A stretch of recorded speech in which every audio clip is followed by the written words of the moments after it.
একটা স্পেশাল একটা গরু রাখবেন খামারের জন্য বা প্রজনন করবেন, এই ধরনের কাজগুলো যদি আপনারা করেন সেক্ষেত্রে এই যে গরুটা কালেকশন করছেন আমাদের রাসেল ভাই, এই গরুটা আপনারা নিতে পারেন খামারের জন্য।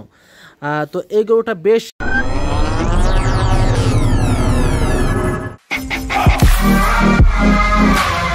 সুপ্রিয় দর্শক বন্ধুরা, আসসালামু আলাইকুম। গরুবাজার 24-এর আরও একটি নতুন পর্বে আপনাদের স্বাগতম।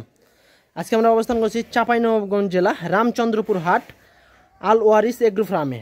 মূলত এই এগ্রো ফার্মের কর্ণধার মূলত আমাদের রাসেল ভাই, এবং রাসেল ভাই আপনাদের সকলের পরিচিত একজন মানুষ। তিনি রাজশাহী সিটি হাটের একজন নিয়মিত গরুর ব্যবসায়ী।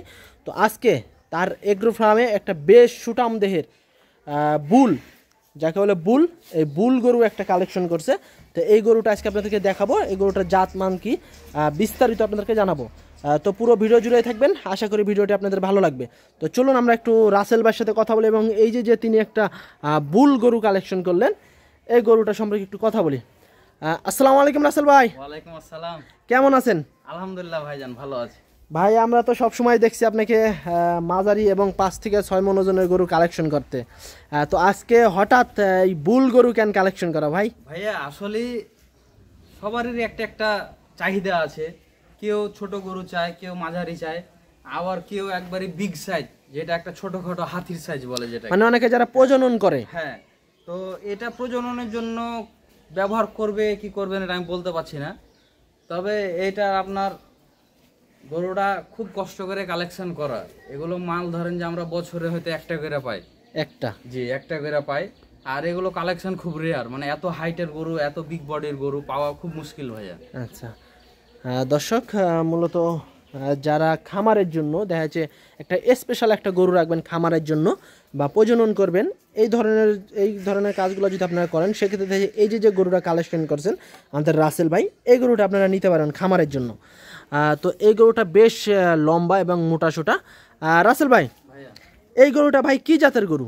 ভাইয়া এটা হচ্ছে একবারই পিওর বিডের, মানে আসলে এটাকে যদি আমরা ব্রাহ্মা বলি তাহলে অনেকে হাসাহাসি করবে, বা যদি বলি এর মধ্যে ব্রাহ্মা ক্রস আছে তাও হয়তো হাসাহাসি করবে। তো আসলে যারা জাত চিনে তারা ঠিকই জানে যে এর মধ্যে কি আছে। তবে আমি বলবো এটা শাহিওয়াল বিডের গরু। শাহিওয়াল বিডের গরু। আচ্ছা দর্শক, যারা বড় বড় খামার আছে যাদের, তারা আপনারা জানেন বড় বড় এগ্রো সেক্টর ছাড়া আমার মনে হয় না যে কোনো প্রান্তিকের হাতে আছে। আচ্ছা, এই জন্য বললাম যে এগুলো গরু আমাদের বছরে একটা করে আমরা কালেকশন করতে পারি, মানে 1-2 পিস, মানে একটাই আর কি। একটাই। আচ্ছা দর্শক, গরুটা আছে আপনার 59 ইঞ্চি প্লাস। 59 ইঞ্চি প্লাস, বিশাল হাইট তো। আচ্ছা, দাঁতে কি অবস্থা রাসেল ভাই? নতুন 4টা দাঁত ভেঙেছে। নতুন 4 দাঁত, পরে 2 দাঁত হয়েছে। আচ্ছা দর্শক, মূলত এটা হচ্ছে আপনার 4 দাঁতের গরু। এই গরুটা আপনার 4 দাঁত, দেখা যাচ্ছে আরো যখন আপনারা রাখবেন 8 দাঁত পর্যন্ত ভাঙবে এটা। তো 4 দাঁতে আপনারা একটু চামড়া টানেন তো রাসেল ভাই। ভাই এর চামড়া মানে কি বলবো, এই যে দেখেন রাবার। 4 দাঁতের গরু আপনারা এখনো রাবার দেখেন, এই যে দেখেন, এই যে। তো দর্শক, মূলত বেশ সুন্দর দেখার মতো একটা গরু। আসলে এই গরুটা যদি আপনারা কোনো খামারে রাখেন সেক্ষেত্রে দেখা যাচ্ছে ওই খামারের বা ওই জেলার সেরা একটা 1 পিস গরু হবে। আসলে ভাই এইগুলো হচ্ছে হাট কাঁপানো গরু, মানে হাট যে গরুগুলোতে কাঁপায় এই মালগুলোতে হাট কাঁপায় ভাইয়া। দেখা যাচ্ছে হাটে 1 পিস এরকম আসে, একবার 1 পিস মাল। আচ্ছা রাসেল ভাই, রাজশাহী সিটি হাটের বুকে মাল উঠেনি। আমি রাজশাহী সিটি হাটে ব্যবসা করি, রাজশাহী সিটি হাটের বুকে মাল উঠেনি। এবং আমি এটাও গর্ব করে বলতে পারি যে এর আগে প্রতিবেদনে এত হাইটের মাল, এত বড় মাল কেউ দেখাতে পারেনি। আচ্ছা দর্শক, আমি তো অনেক জায়গায় প্রতিবেদন করছি, কিন্তু এরকম এত বড় গরু আমি কখনো দেখিনি। মূলত রাসেল ভাইয়ের এগ্রো ফার্মে এসেই দেখলাম, বেশ বড় দেখার মতো একটা গরু। এটা যদি আপনারা যদি গলা থেকে আপনারা যদি ছাড়েন, দেখা যাচ্ছে ওই যে ব্রাহ্মার চেয়েও মনে কোনো কম না। প্রচুর কম্বল, প্রচুর। এই যে কম্বলটা দেখেন, প্রচুর নাভি থলিটা একবারে ডাবল, A1 একবারে, মানে এর কাছে কোনো খুদ নাই। হ্যাঁ, মানে সর্বোচ্চ মানে যে বীজ শাহিওয়ালের ওই বীজটা আর কি দেওয়া আছে এটাই। তো রাসেল ভাই, এটার ওজন আনুমানিক কেমন হবে? এটার ওজন ভাইয়া 13 মনের উপরে আছে। 13 মনের উপরে? অনেকে ধরেন যে এগুলো গরু যদি সরজমিনে দেখে তো কেউ বলবে 17 মন, কেউ বলবে 18 মন, কেউ বলবে 16 মন, মানে যে যেরকম যে ইচ্ছা মতো। লিগ্যাল ওজন আছে 13 মনের উপরে। 13 মনের উপরে না? আচ্ছা, এই গরুটা কুরবানি আস্তে আস্তে আল্লাহ যদি একটা সুস্থ রাখে, আর এর যে খাবার দাবারের গতি, এই 20 মনের মানে আশেপাশে চলে যাবে, 20 মনের কাছাকাছি হয়ে যাবে। আচ্ছা দর্শক, মূলত এই গরুটা আর রাসেল ভাই ধারণা করতেছে যে আপনার 13 মন ওজন হবে।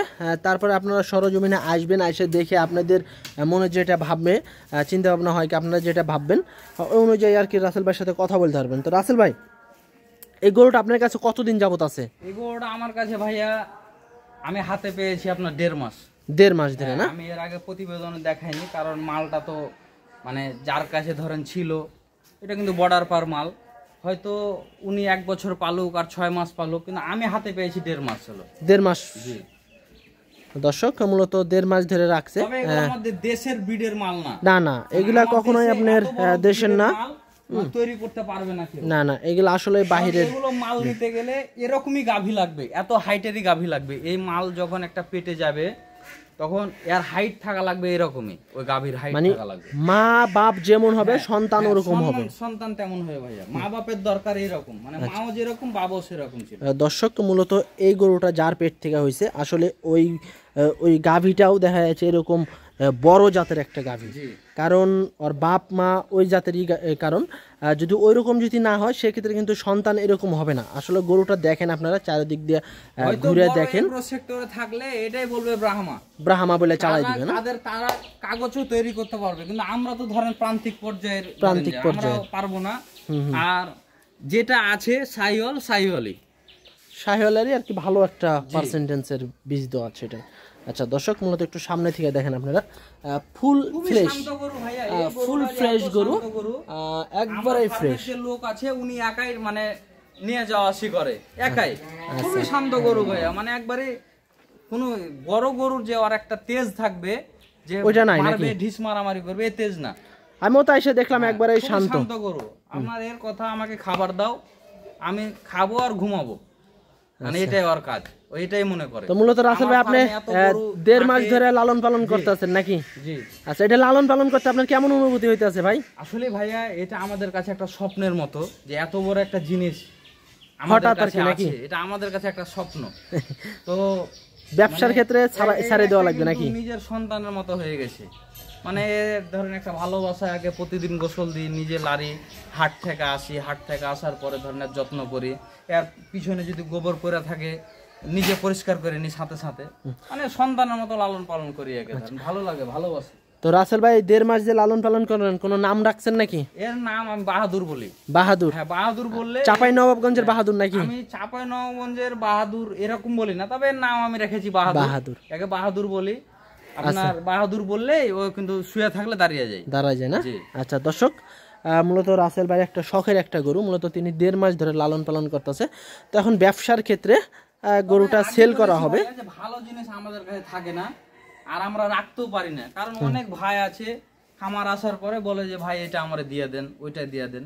তো এই কারণে মানে মানে পালার উদ্দেশ্যে কোনো জিনিস রাখছি না, এটা বিক্রয়ের জন্য, এটা বিক্রি করব। আচ্ছা, তো রাসেল ভাই অনেক জল্পনা কল্পনার পরে গরুটা আমরা দেখালাম, তো কেমন দাম রাখছেন রাসেল ভাই এটা? এটা ভাই আমি দাম হিডেনে রাখছি, এটা দাম আমি অনলাইনে দিব না। আচ্ছা, তো এটা যদি কোনো ভাই যদি নেয় তাহলে আমার সাথে ফোনে কথা বলবে, এবং গরুটা তার বাসাতে পৌঁছে দেওয়া পর্যন্ত যত টাকা খরচ, সম্পূর্ণ খরচ আমি বহন করব। আচ্ছা, আমি যেমন নিয়ে এসেছি, আমি যার কাছ থেকে নিয়ে এসেছি উনি কিন্তু গাড়ি ভাড়া দিয়েছিল না? আমি এই গরুটা হাঁটিয়ে নিয়ে আসতে পারিনি, কারণ বর্ডার এলাকার গরু আপনার গাড়িতে নিয়ে আসতে হয়। তো এই গরুটা আমি নিয়ত করেছি একবারে ওর খামার পর্যন্ত পৌঁছে দেওয়ার দায়িত্ব আমার। বাংলাদেশের যে কোনো প্রান্তে পৌঁছে নেবে, আমি পৌঁছে দেবো। আচ্ছা দর্শক বন্ধুরা, মূলত এই গরুটার দাম রাসেল ভাই হিডেনে রাখলো। যদি আপনাদের পছন্দ হয় বা যদি নিতে ইচ্ছুক থাকেন, সেক্ষেত্রে স্ক্রিনে দেওয়া মোবাইল নাম্বারে যোগাযোগ করবেন, আর আলোচনা করে গরুটা নিতে পারবেন। আর যাবতীয় খরচ আপনাদের খামার বা বাসা পর্যন্ত পৌঁছায় দেওয়ার যে যাবতীয় খরচ রাস্তাঘাটে সব হচ্ছে রাসেল ভাই বহন করবে, নিজে লোক অথবা রাসেল ভাই নিজে যায় লোক দিব। আমি গরু এক কথা আপনার খামারে পৌঁছে দিবে বা আপনার বাসাতে পৌঁছে দেওয়ার পরে আমার লোক আসবে আপনার ওখান থেকে। আচ্ছা, তো দর্শক মূলত সরজমিনে আসবেন, আপনারা এসে দেখে গরুটা নিতে পারবেন। আর রাসেল ভাই মোবাইল নাম্বারটা বলে দেন দর্শকের উদ্দেশ্যে। ফোন নাম্বার হচ্ছে 01791008394। আমার ইমো হোয়াটসঅ্যাপ সবই আছে, এই নাম্বার সব খোলা আছে। আচ্ছা, একটু আপনার ঠিকানাটা একটু ভালোভাবে বলে দেন। আমার ঠিকানা হচ্ছে রাজশাহী বিভাগ, চাঁপাইনবাবগঞ্জ জেলা, রামচন্দ্রপুর হাট, মেলকারপাড়া হচ্ছে আমার গ্রামের নাম। এবং আমার ওই গ্রামে আমার এই ছোট্ট খামারটা অবস্থিত। আমার ফার্মের নাম হচ্ছে আল ওয়ারিস এগ্রো ফার্ম। আল ওয়ারিস এগ্রো ফার্ম। আচ্ছা, যদি রামচন্দ্রপুর হাটে এসে কেউ ফোন দেয় সেক্ষেত্রে তো আপনি রিসিভ করতে পারবেন? হাট না, কেউ যদি চাঁপাইনবাবগঞ্জে এসে যদি ফোন দেয়, চাঁপাইনবাবগঞ্জ বিশ্ব রোডে নামতে হবে আমার এখানে আসলে। চাঁপাইনবাবগঞ্জ বিশ্ব রোডে এসে যদি কেউ আমাকে ফোন দেয়, আমি নিজে গিয়ে তাকে নিয়ে আসবো। আচ্ছা দর্শক, মূলত এই যে গরুটা আপনারা একটু ভালোভাবে দেখেন, একবারে ফ্রেশ গরু, বিশাল দেহধারীর একটা গরু। মূলত বড় বড় খামারে এই গরুগুলা থাকে আসলে। ঘামাচির কোনো স্পট নাই ভাইয়া আমার গরুতে, আল্লাহর ফ্রেশ, রহমতে একবারে ফ্রেশ। পরিষ্কার গরু। এখন যে মনে করেন রোগ বালাই আছে, অনেক গরু দেখা যায় খামখোটা রোগ টোক হয়ে আছে, কিন্তু এই গরুটা বিশাল দেহধারী হওয়ার পরেও কোনো এক চুল পরিমাণে কোনো স্পট বা কোনো দাগ কিছু নাই। একবারে লাল কালারের একটা গরু, বেশ সুন্দর দেখার মতো। এই জায়গাটা অনেকে হয়তো মনে করবে যে জায়গাটা হয়তো খাম, কিন্তু এটা হচ্ছে লোম ভাইয়া। এটা হচ্ছে যে সাদার একটা লোম থাকে, আপনার প্রিন্ট একটা সাদা প্রিন্ট। এটা হচ্ছে আপনার প্রিন্ট, সাদা প্রিন্ট। হ্যাঁ, এটা কোনো খাম বা কিছু না। বিশেষ করে মানে এটা উদ্দেশ্য করে বললাম, অনেকে হয়তো বলবে যে এই জায়গাটা খাম নাকি, কিন্তু এটা হচ্ছে সাদা প্রিন্ট। এটা হচ্ছে একবারে সাদা যে পশম, লাল পশমের মতো, এটা হচ্ছে সাদা পশম। তো একবারে ফ্রেশ। তো দর্শক, এই গরুটার আজকে এই পর্যন্তই ছিল। তো সবাই ভালো থাকবেন, আসসালামু আলাইকুম। আর অবশ্যই যোগাযোগ করার চেষ্টা করবেন রাসেল ভাইয়ের সাথে।